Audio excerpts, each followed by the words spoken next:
Kenneth Mugayi Wenki élève des chèvres exotiques en Ouganda depuis seulement 4 ans. Il estime que c'est le moyen le plus rapide pour les éleveurs de développer leur activité. Il en possède actuellement une centaine, dont une cinquantaine de chevreaux qu'il vend aux agriculteurs désireux de faire des croisements.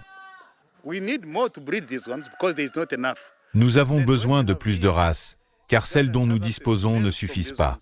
Lorsque les Ougandais auront accès à des mâles de ces races et qui les croiseront avec nos chèvres locales, même ceux qui n'ont pas les capacités de gestion ou les moyens financiers nécessaires pourront s'en sortir. En effet, le risque de maladie et la capacité d'adaptation seront très faibles. Les femelles seront habituées à l'environnement et seuls les mâles y seront introduits.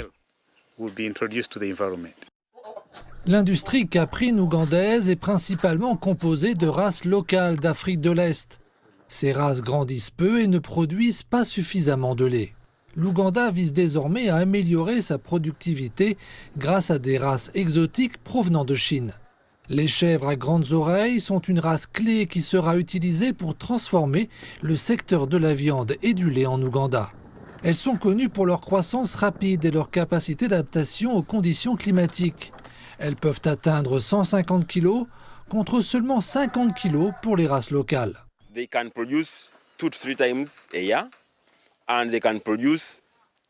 Elles produisent 2 à 3 fois par an et 2 chevreaux à la fois. Cela signifie que la reproduction est bonne. Plusieurs fois par an et plusieurs par production. C'est donc très intéressant pour un exploitant agricole, par rapport à certaines de nos chèvres qui ne produisent qu'un chevreau, voire 1 ou 2 par an. Les chèvres hybrides sont élevées au Centre national de ressources génétiques et à la banque de données. Là, des scientifiques ougandais, avec l'aide d'experts chinois, étudient comment les croiser avec des chèvres traditionnelles. De cette façon, ils pourront multiplier leur nombre plus rapidement. À mesure que nous multiplions ces chèvres, il existe un marché assuré en Chine, de sorte que les agriculteurs pourront trouver un débouché et obtenir des revenus grâce aux échanges commerciaux entre l'Ouganda et la République populaire de Chine. Cette initiative, qui s'inscrit dans le cadre du programme de coopération Sud-Sud FAO-Chine, permettra également aux agriculteurs d'acquérir les compétences nécessaires pour mettre en œuvre de meilleures pratiques en matière d'élevage.